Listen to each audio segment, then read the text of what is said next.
esta actividad que nos convoca todos los años, que nos invita a compartir un espacio colectivo de encuentro alrededor del fuego, pensando en los deseos que tenemos, en los sueños que tenemos y en el fuego como actor para poder depositar en esta fogata esperanzas, sueños, cosas que compartamos acá. Así que bueno, estamos muy ansiosos desde la escuela, se ha trabajado un montón.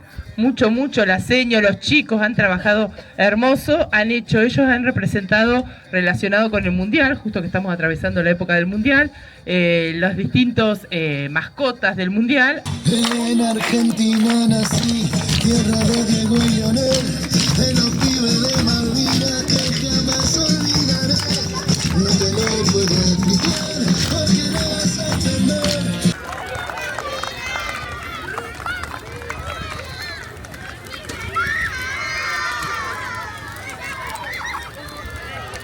Ahí van cayendo los primeros muñecos, los primeros deseos que se van a ir quemando.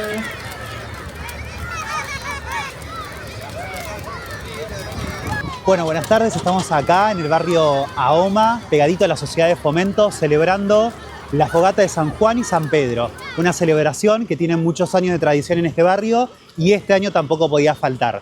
Estamos juntos a el Jardín del Barrio, la Escuela Primaria, la Sociedad de Fomento y también acompañando desde el municipio de Olavarría a través de la Dirección de Integración Comunitaria y las mesas de gestión territorial, esta propuesta comunitaria que todos los años llega al barrio Ahoma y en este momento lo que estamos viendo es la quema de los muñecos que confeccionaron en las instituciones educativas y esos muñecos están cargados de deseos, de sueños y que en este momento el fuego está quemando con el objetivo de hacerlos posible.